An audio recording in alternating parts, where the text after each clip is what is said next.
everyone. So again, we have our fourth lecture on form and content appreciation. Now, this topic is going to be split into two parts. That is Art Therapy 1 and Art Therapy 2. Anyway, so for this topic, I guess it's going to be an expanded topic because there's lots of bits and pieces around it. So what I've done is I've subdivided it into different chapters. Now, the first part of the lecture will discuss an overview of what art therapy is all about. We'll then sort of try and define what art therapy is and discuss its benefits. Then we'll do a deep dive into history and development of art therapy, right? And then we will then discuss just three artists who have made huge contributions to this field of art therapy.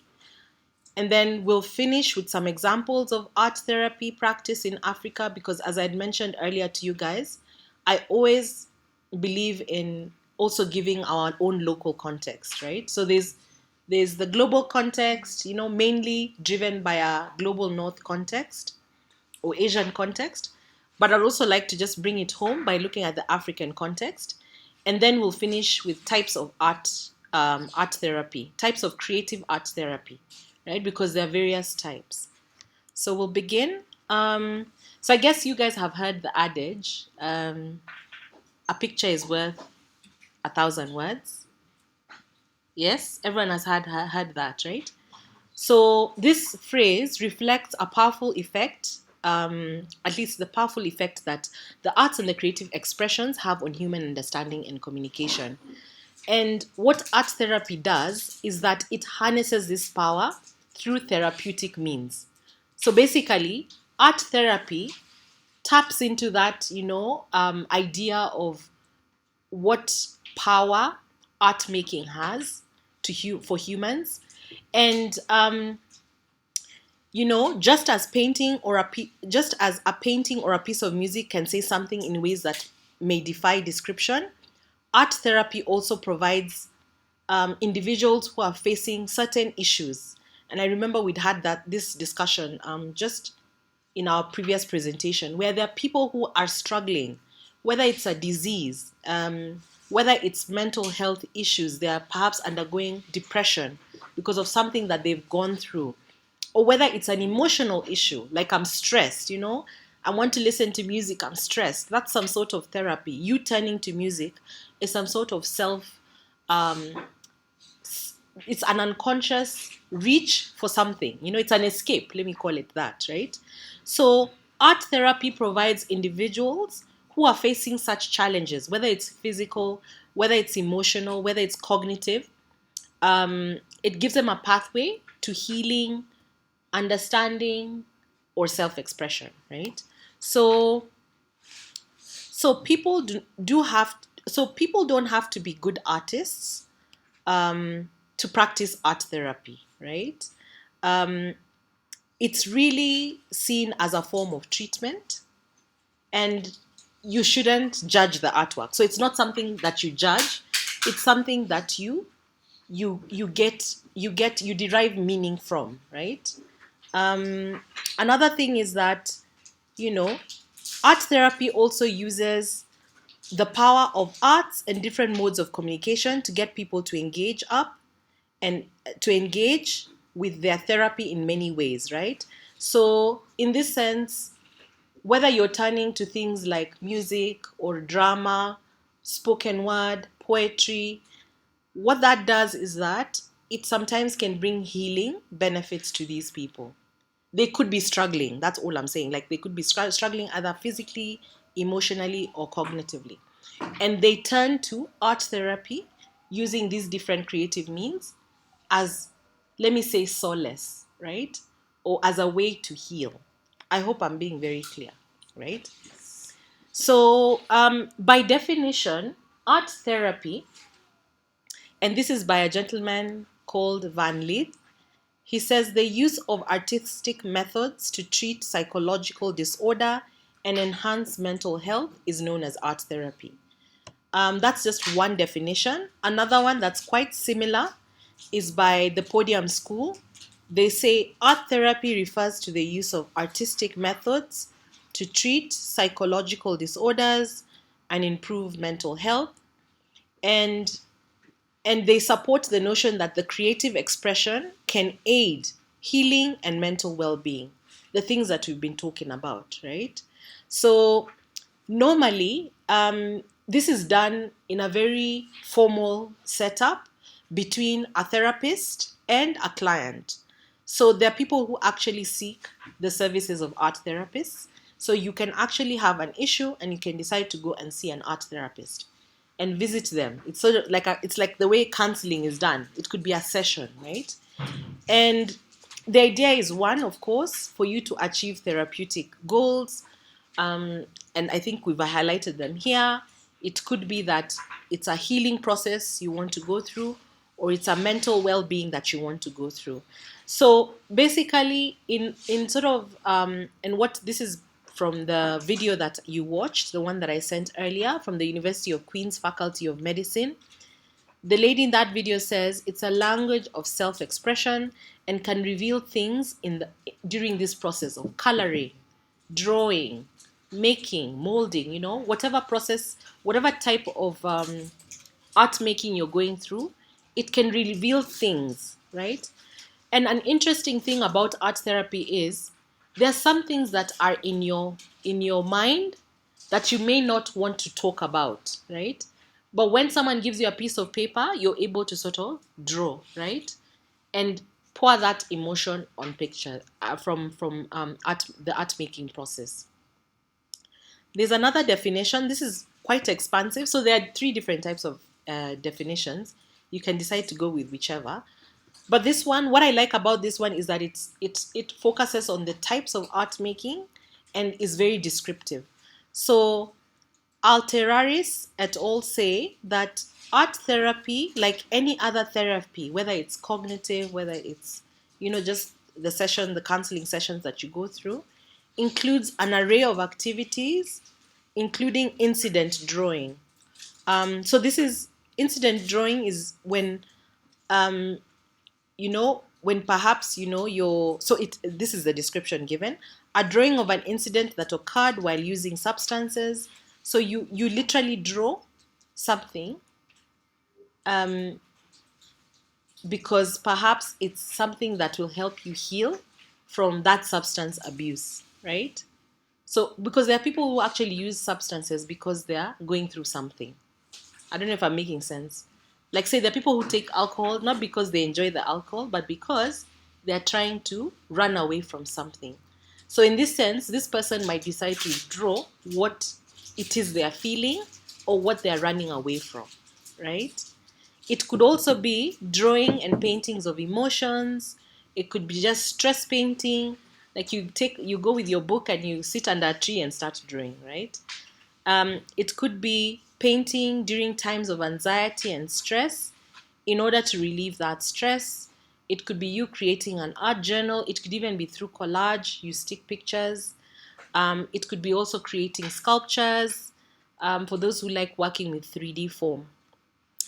And what he says, or they say, is the main assumption underlying art therapy are that the patient will be able to express him or herself through nonverbal, imaginative, and a creative exercise. So I think we're pretty clear on what art therapy is, right? So we'll discuss a little bit about the benefits. Now, I think you realize that there's art and there's psychology. So basically, art therapy is sort of a fusion of these two. And it uses the creative process. I think we've seen that. So it could be pieces of art that you create. It could be third-party art that you're looking at. And this helps people in the treatment to develop self-awareness, for them to explore their emotions, to address unresolved emotional conflict, as well as improve their social skills and raise self-esteem. And I think we'll iterate this, right? Because these are some of the things that emerge, right? You become, you feel better, you're able to speak up what it is that is an issue, right? I also wrote extensively a whole article on Medium. The article is called Unconsciously Practicing Art Therapy. And I'd also like to just sort of qualify some of the definitions of art therapy. For me, I think art therapy is also unconsciously administered. I think today when we're looking at the society we are living in, there's a lot of challenges that are, bombarding the human being and the human mind. And I think it's accelerated by technology. And what I'm realizing is that people are turning to art therapy unconsciously, and they're also becoming very meditative. I don't know if you've seen the rise of meditative apps. People want to actually tune out, or they want to just, have some quiet time with some music that's very calming. And I think in that sense, people can reflect more because there's a lot of fast paced things going on around them. Also, people want to become more calmer, so you see a lot of people also visiting spas or going um, to events that, at least, okay, I'm just making an assumption, but I think people are now preferring to sort of switch off their phone, which is part of saying we don't want that noise, because they want to reflect on certain things or become more calm because life has become so fast paced and so on and so forth. And the idea here is also that some people turn to art therapy because they want to heal from something. There could be some stress, whatever stress that could be. I know during the COVID period, there was a lot of drama going on in people's lives. I remember during that time, I knew someone who perhaps had passed away. Like, I knew either a family member or someone who passed on, or I knew the person who passed away because of COVID. So the thing is, at that time, there's a lot of stress. And what people do is they hunker down in their homes and they want quiet time, right? To reflect, to heal. So for me, I feel it's becoming self-administered, very unconsciously self-administered. Now, some of the benefits that emerge from art therapy, there are many, so I'll just list several. I've written them in green. One is it could boost your self esteem. You feel much better. You face, or you're able to confront what it is that you've gone through. It can improve your cognition. You're able to focus, that is, better. Before, perhaps there was anxiety. You perhaps could not even, sit in a class like this and concentrate or focus. With art therapy, you tend to improve your cognition. It could also enhance your social skills. You're able to articulate things and verbalize them. And I'll give an example. Like, there's some people, when they go through a very, very challenging situation in their life, like, say someone close to them passes away, they don't talk. I don't know if you've ever experienced that. Like, they just become mute. But when they practice something like art therapy or counseling, they then now come back and can now start talking about it without, fear, without not wanting to talk about it, like, face it, right? Another one is it can support a myriad of symptoms, including psychological distress, emotional dysregulation. There's also and these are things that are being researched as well, because art therapy is relatively new, but it's also been used to support recovery from grief, from post-traumatic stress disorder, as well as dementia and addictions, right? So there's a whole spectrum of things that art therapy can help you with. And I think it's important that we keep some of these things in mind and turn to art therapy when we're experiencing some of these things, right? So now we'll jump into history and development of art therapy. Now, to begin with, and I think we'd already talked about this when we were talking about, the phrase of, a picture can tell a picture is worth 1,000 words. Art has been used as a means of communication, self-expression, group interaction, diagnosis, and conflict resolution through history. And for thousands of years, I think we've been practicing it. We just don't know it. If you look at certain cultures and religions around the world, they've incorporated art therapy. Like, for example, the Ashanti, when they use those bold, bright colors, there's something uplifting. It uplifts their spirits when they look at their homes. that are beautifully colored. The Ashanti are in South Africa, and so on and so forth. So anyway, so it's been applied also in the symbols and sacred paintings that we've seen in history, and also through healing. Like there's been drawing that's been happening during the healing process in old time traditions. So the establishment of art therapy as a unique and publicly accepted therapeutic approach only took place recently. That's in the mid 90s. That's the 20th century, right? And the emergence of art therapy as a profession across arose independently and simultaneously in the United States and Europe, and then has just recently come across into Africa. So art therapy is pretty new. And if you go to the next page, I will share with you now a little bit more about the emergence of art therapy, right? And where it came from. So apparently, art therapy was coined by a British, he's a British artist. He's called Adrian Hill, the guy you see on the left. And apparently, he discovered the helpful benefits of painting and drawing when he was recovering from tuberculosis.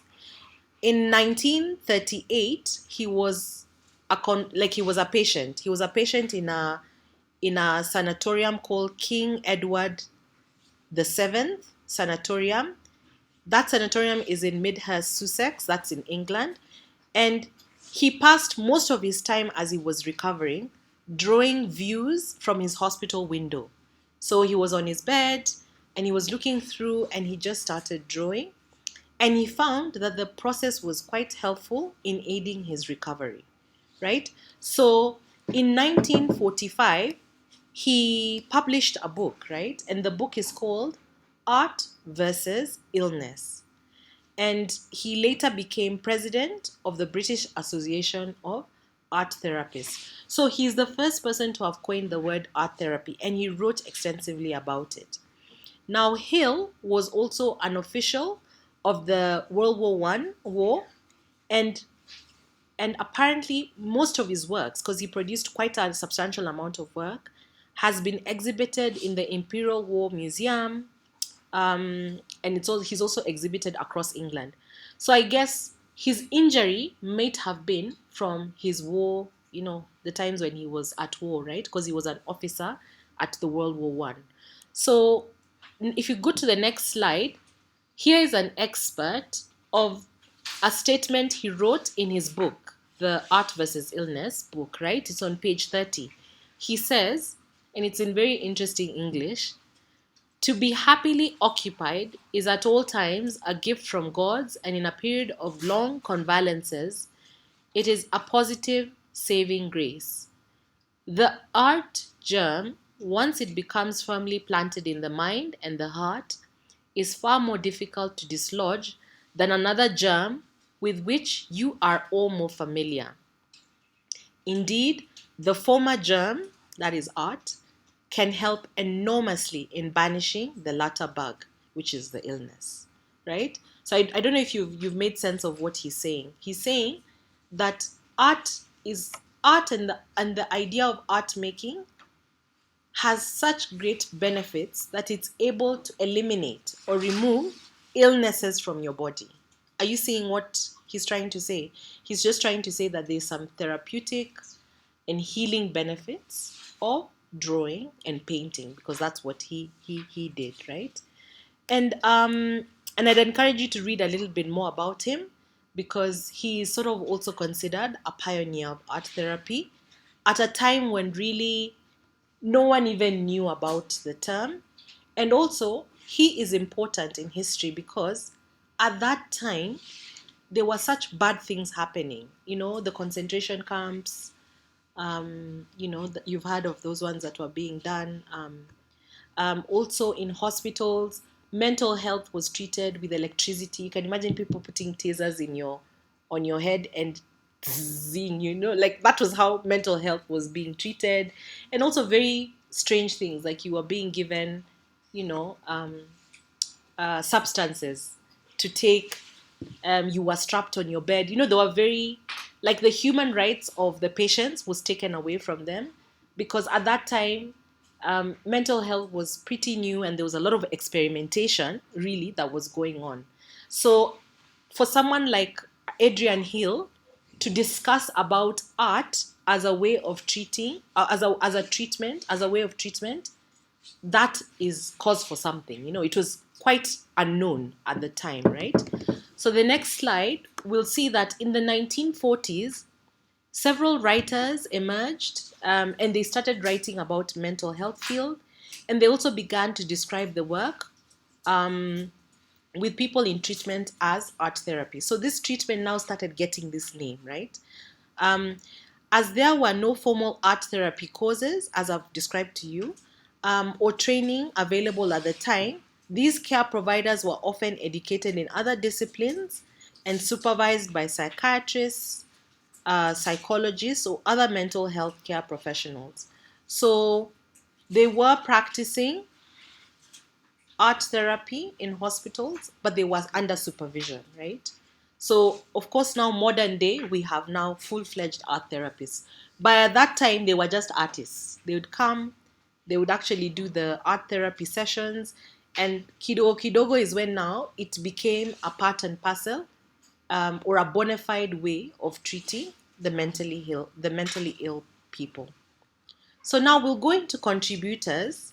Now, as I said, it was a new field. So between 1950 and the 1970s, there were far less. There was very little awareness given to the experiences of patients, and of listening to them and respecting their rights. But along came a gentleman called Edward Adamson, the guy you're seeing on the left, and he was considered a pioneer in art therapy. So, whereas the person who conjured up the name art therapy was Adrian Hill, this gentleman is considered a pioneer of art therapy. Edward Adamson was the first artist to be employed in a UK hospital. He focused on the power of art to heal rather than as a tool for psychotherapy. So remember, because it was such a new field, his focus, he was an artist himself. So for him, he would treat by saying draw. And when you're teaching someone how to do art, you don't discriminate whether they know how to draw or whether they even want to know how to draw. What you're doing is you're just telling them, this is how I want you to draw, right? So if you look at the art that emerged during that time, there was high skill. Like, it was sort of part of the work that came out from these sessions with Edward Adamson, or at least in this specific hospital he was in, was that there was a high quality of design, from a painting or whatever art form of art making that emerged from this, right? And what he did is his influence was seen in an exhibition that I'll just share with you right now. Like, he had a studio, like a bona fide studio in the hospital, and people came in and they drew, and there was this sort of calming effect that emerged. And for that time, it was sort of a very good space to be in, right? Because, as you know how mental health was at that time, it was chaotic. There was always shouting, yelling. The nurses were not really great. The doctors, the remedies were not the best. So lots and lots of patients embraced it because it was the one place where they felt some sense of calm, right? And therefore, there's a whole collection of paintings from hospitals where he did practice art therapy, where you see a lot of the work from the patients, like what they did, coming to the fore. So what I'll do is I'll share with you some of the paintings that emerged. So if you turn to the next slide, this is just one of the many paintings that were shared at an exhibition. It's called the Adamson Collection Welcome Library. So that was the name of the exhibition. And so this is just one of the paintings. And if you look at this painting, of course, it looks someone like, it shows someone who's completely depressed, horrified, or angry, or sad, etc. So this drawing or painting was done by a lady called Mary Bishop. It's called cri de quoi. And what cri de quoi means, it's French, it means passionate appeal. It's like a protest, it's like a complaint. It means, okay, let me just say, I'm complaining. That's what cri de quoi means. And apparently, this patient, Mary, spent over 30 years at Netherine Hospital. Now, Netherine Hospital was the hospital which Edward Adamson had actually been working at. So, where he practiced art therapy was basically this hospital called Netherine, right? And so, Adamson actually described this artwork and said that she was a quiet lady. She was actually a retired person, so I'm assuming she's quite elderly. And she painted thousands of images. So this is just one of the images she had painted during the time. And what this image reflects is depression, her anger. That's what she was feeling at the time. She was also feeling isolated, and the persecution that she experienced, right? So her paintings were prominently shown in the hospital gallery, which was designed to help nurses and doctors empathize with the patient's feeling. So you see, what happened is the nurses who perhaps did not experience what these patients were going through were able to understand what was going through in the patient's mind or how they were feeling. And I think this also helped the the nurses and the doctors to be more empathetic to the patients, right?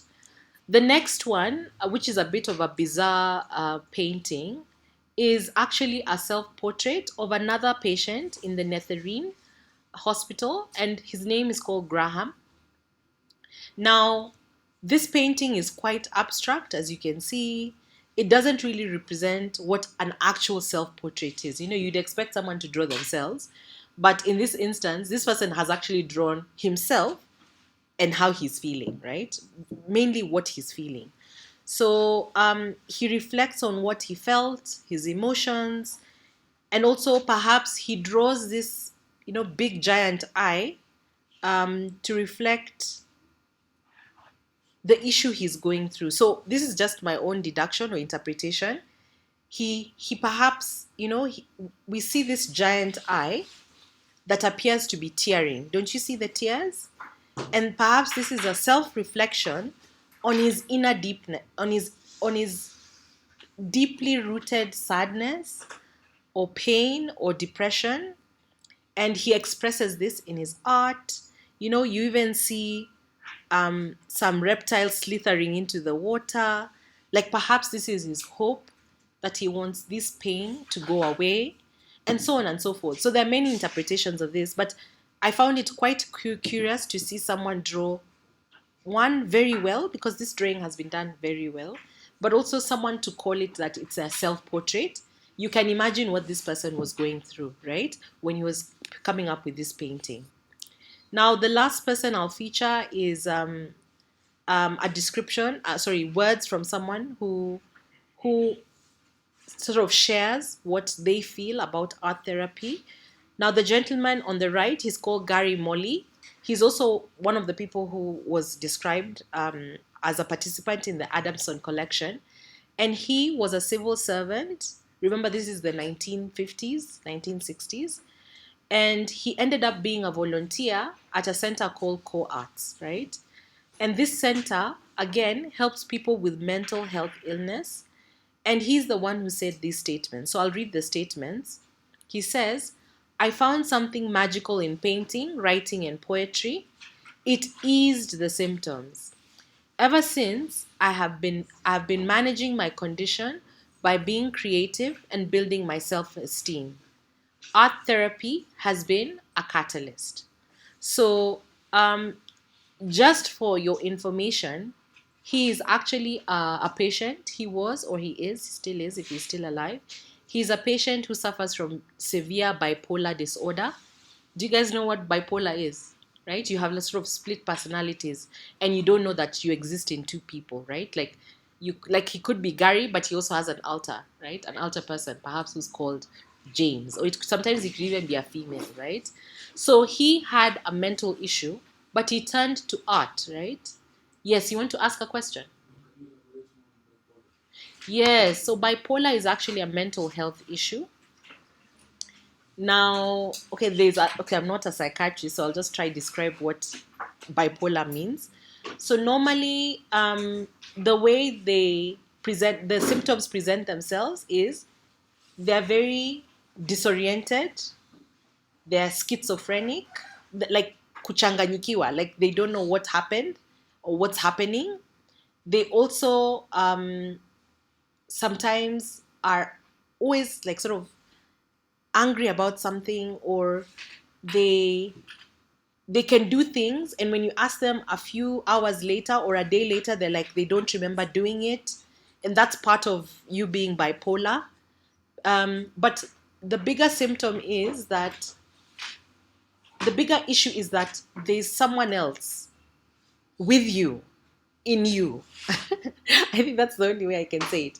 That if you had a friend, today your friend meets you and you seem to be the person they know. But after a few days, when they come back and speak to you, you seem to be someone else. So sometimes it can even present itself in the physical world. Like you could even say, no, I'm not called James. I'm called Sam. Why are you calling me James, right? That simply means that you flipped to the other person. So it's a mental health issue that yes, yes. You wanted to say something? It's part of being bipolar. So yes, multiple personality can manifest in a bipolar person, and sometimes not. So the thing is, and I'm no expert, and I guess you can go do your research, but bipolar is you have two different personalities, right? And so for example, you can be so kind, you can be so good, and then on the other end you can be so so angry, you can be so, like a totally different person. There's a Marvel Pictures character who's actually bipolar. Who knows? Moonlight. But there's also another one, the guy who's green, he's a Hulk. What's that name of that? He's called who? He's green, he transforms to a monster. Correct. So that is a bipolar. He's bipolar. The character is a bipolar character. So I won't belabor. I think this session is more to demonstrate that certain mental health illnesses like that, there are many other different types of illnesses that are within the umbrella of either mental health issues or mental illness, because there's also a difference. And so Gary Molly here is actually bipolar, right? He is actually bipolar. And what he said at the time when this expert was being taken was that the art therapy helped him so much so that for 30 years he had never been hospitalized. So at the time when they were taking this expert from him, he had not been to a hospital, because by him practicing art therapy, he was able to come to terms and cope with his condition, right? So I think that is exactly the point, right? So I will now stop by just saying, there are lots and lots of stories, and I think it's just in reflection to the presentations we had here earlier. I'm hoping that by you seeing how art therapy is helping people perhaps who have mental health problems, you're able to be sensitive to their condition. So remember, it's not about you passing judgments over the artwork. It's not really about how beautiful or how nice the artwork is.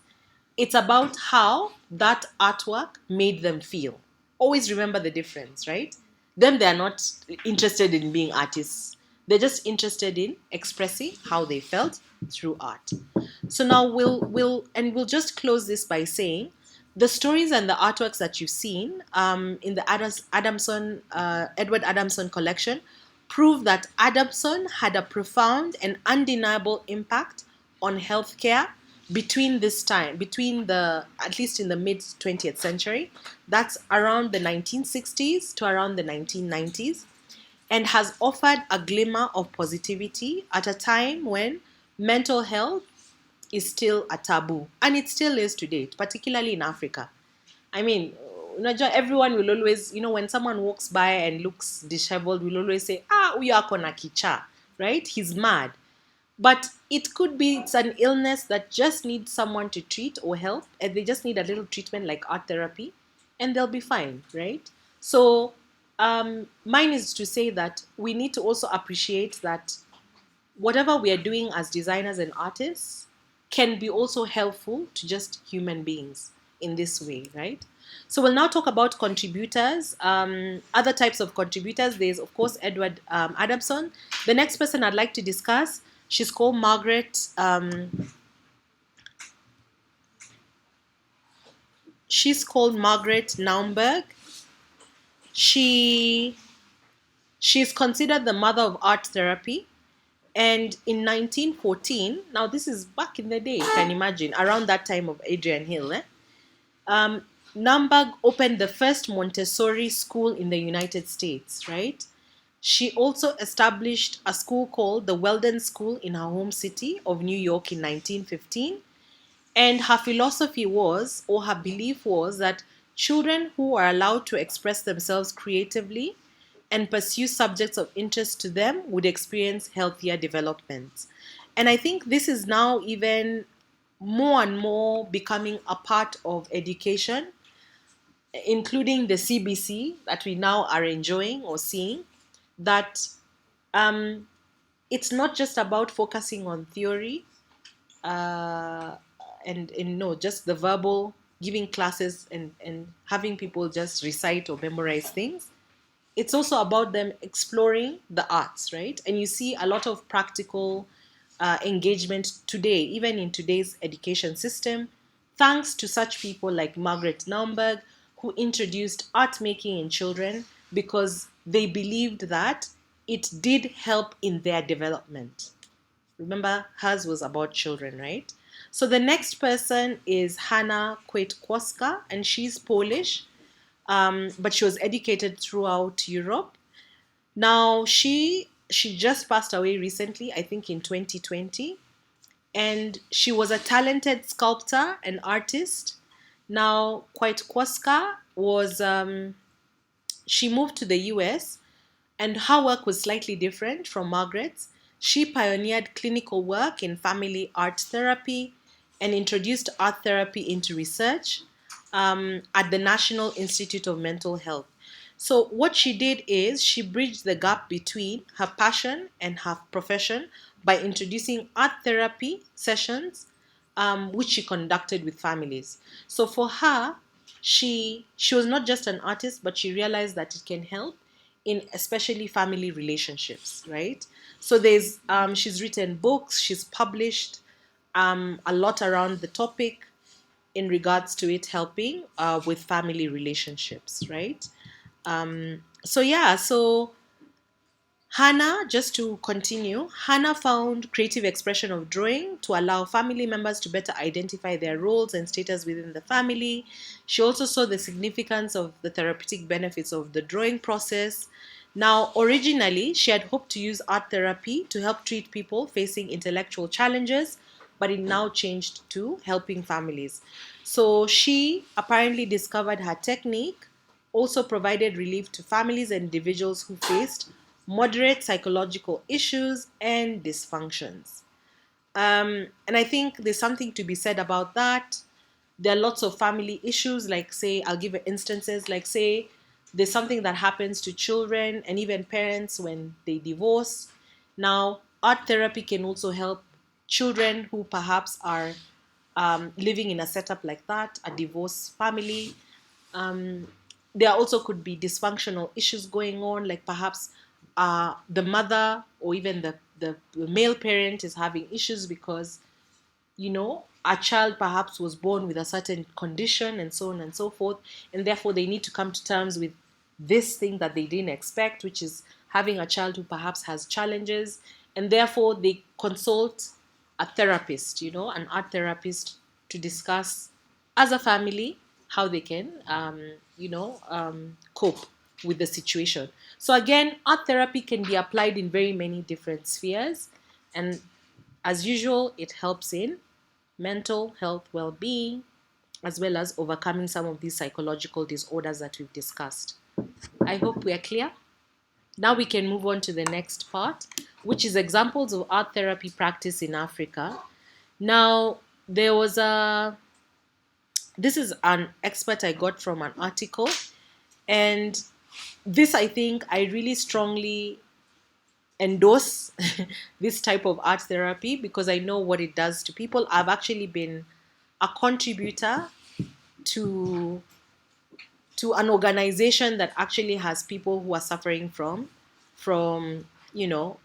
many issues. These So I'll give an example. The people I'm talking about are called Amani Aju.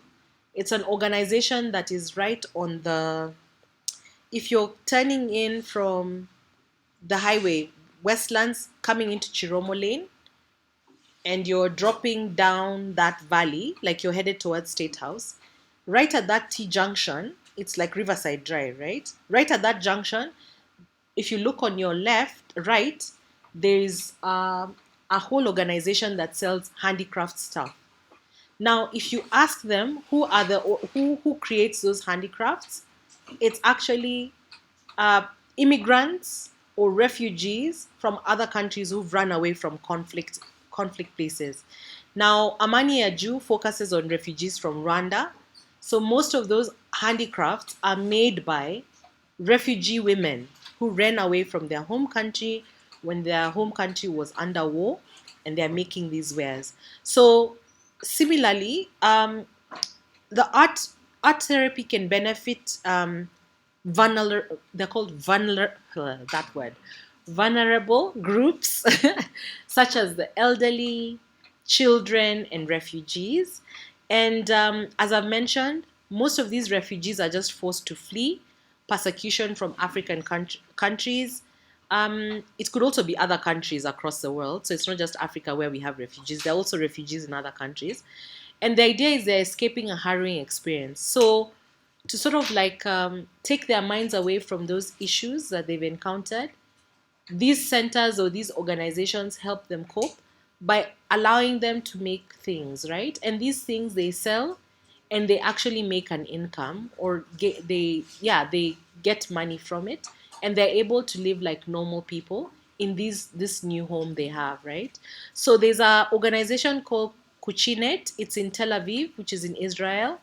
They do this. They actually have very many refugees from Ethiopia, from Rwanda, from many parts of the world, and they make these artworks.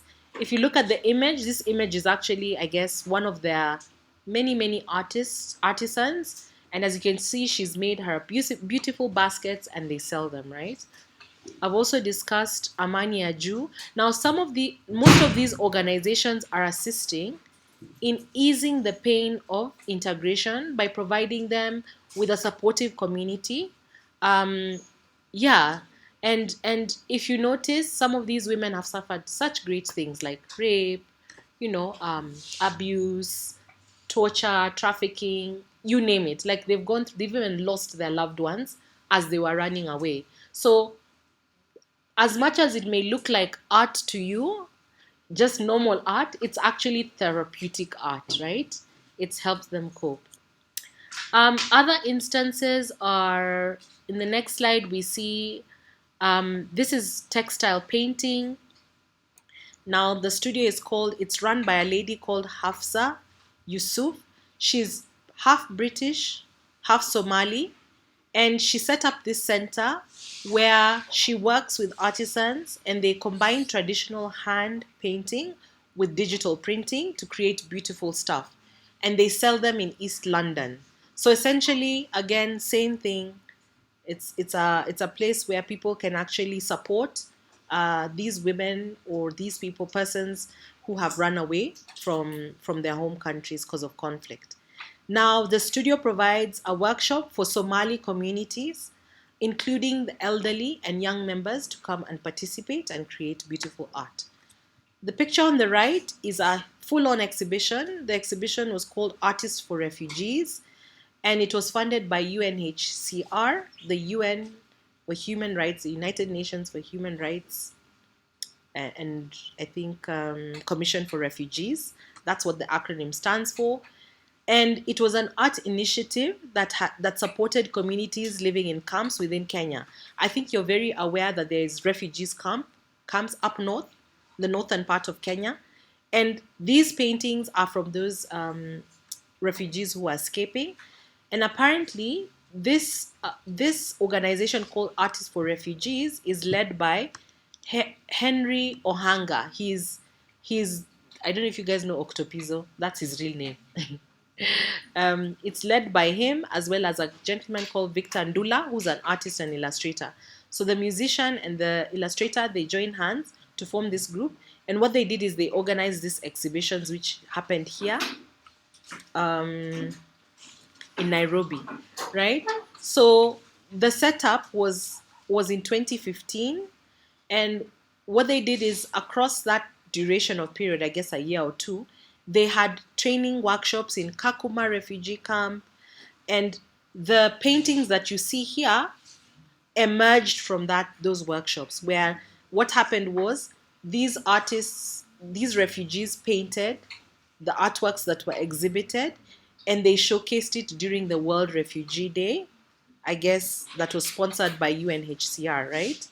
Now, now the exhibit was done in November later that year, and they were able to display their artworks and musical efforts, which was applauded by the public and various humanitarian organizations. So I think this is just one of those, success stories where, we see the power of art therapy through art, and people are able to celebrate the art pieces. The last person I'd like to discuss, and there are many, many other contributors, or at least practices happening in Africa. But I'd like to spotlight this lady because she's also made a great contribution. And again, sometimes we just think art is art, but sometimes there's art, and we were discussing African contributors. So this is one lady that I think we need to think about and read about because she's made such great, huge contributions around this theme. Now, her name is Wangeshi Mutu. She's Kenyan born, and she's known for her powerful mixed media collages. She also is a sculptor. She creates installations. She works with various mediums. She's quite amazing. Like, if you look at her work, she's also one of the pioneers of Afrofuturism. You may not know this. I did write a paper around her works in a paper that I published around Afrofuturism. But in this instance, what I'd like to highlight is that yes, and of course confirm, that her works also include themes around healing, identity, as well as trauma. And then she also is very skewed to feminism. So her works mainly feature the female form, and I guess it's just because, she's a feminist. But also I think she's just one of those pioneers when it came to speaking about women in art. Because if you realize, most artists, when they showcase female, it's always about the outer beauty. I don't know if I'm making sense. That the celebration of the female form is mainly the physical, but in her works, she uses the woman to in a very democratic way, beyond just beauty. She sometimes she can talk about nurturing, she can talk about childbearing. She can talk about traumatic incidences that happen to women, like rape or violence and so on and so forth. So what I like about her work is that she really has a great depth. She shows great depth when it comes to showcasing a multiple or a myriad of themes, and some of the themes are around art therapy. So in conclusion, her work has been instrumental in raising awareness around mental health issues, particularly from the African diaspora, because that's essentially where she went to school, as well as she lived most of her life in the US, but she's recently come back, and now I think she has a studio in her home where she's continuing with her art pieces. So Wangeshi Mutu is someone I'd like you guys to just have a look at when you're hitting the books, just to read a little bit more about her work and find out a little bit more about art therapy. right? So we'll finish with the last slide, which is around the different types of creative therapy. Now, what we've discussed is perhaps let me call visual art therapy, but there are different other types of creative of art therapy, and the ones highlighted here are just some of the ones we know. But of course, there are different types. Also, remember that more and more we're starting to see both like a combination of some of these therapies. So, for example, you combine dance with drama, or you combine poetry with art, and so on and so forth. So there's now it's I guess with time we're starting to see a hybrid or a fusion of some of these therapies, right? So for dance movement, I think we all know what dance is. It's about physical movement and whatnot. So in this form of therapy, um, to improve your mental and physical well-being, we're using our psychotherapy, basically the physical movement therapy. And proponents recommend this intervention is a basis that the body and mind are interconnected, and that means that anything that affects the body will also affect the mind. So the philosophers of this type of therapy believe that how your body is, how your posture is connected to how you feel. And that's why they are big proponents of the dance movement therapy. And there are different variations of what happens, or the activities that happen, from jumping rhythms to mirroring. Please go and read about this.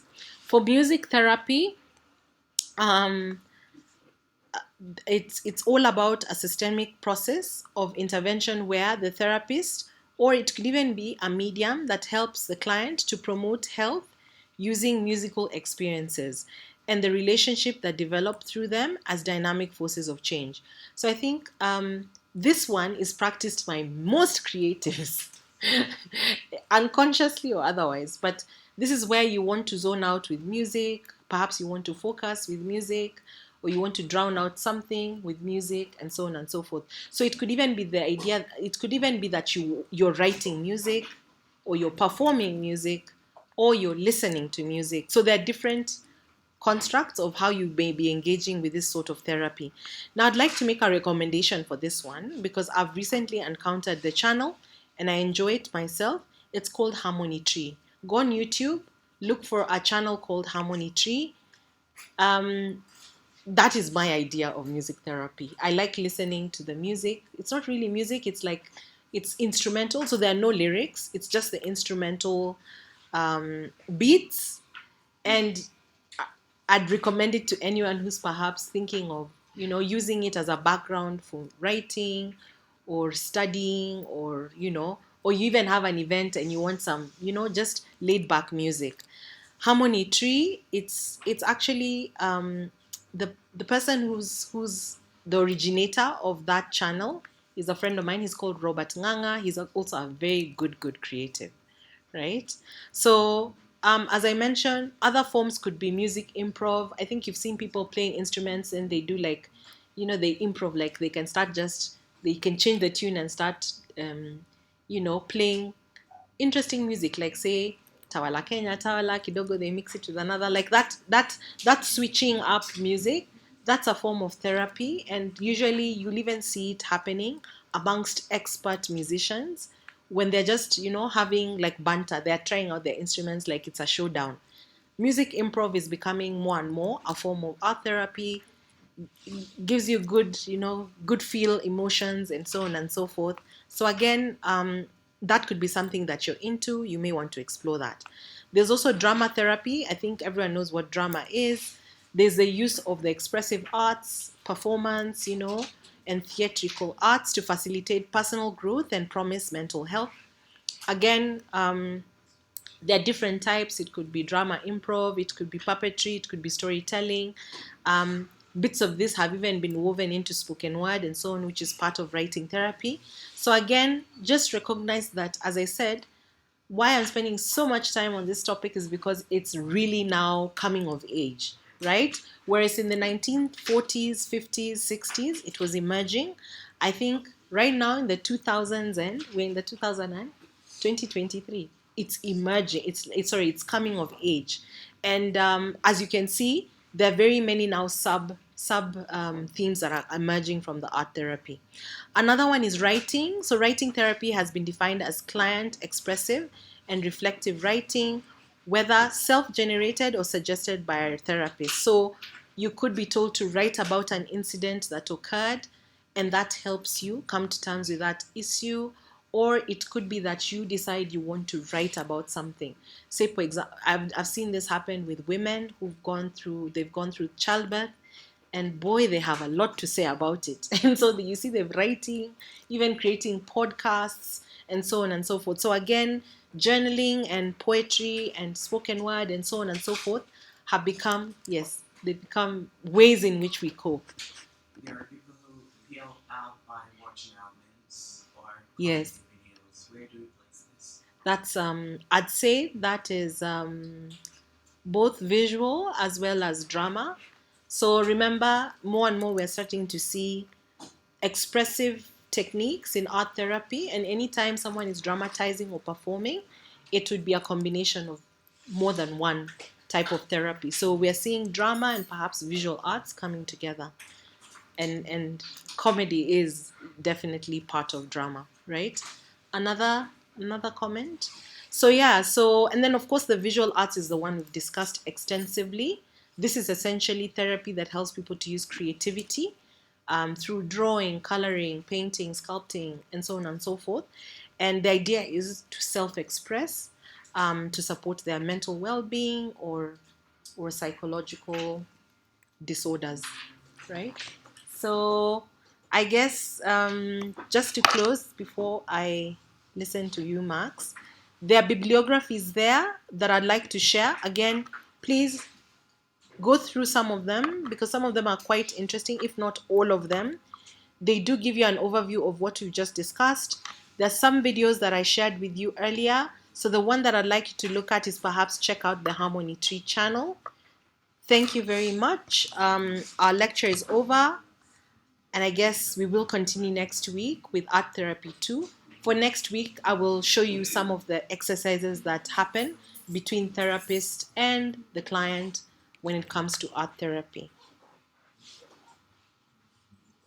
Asante. Max, ask your question. So most sources say that you cannot cure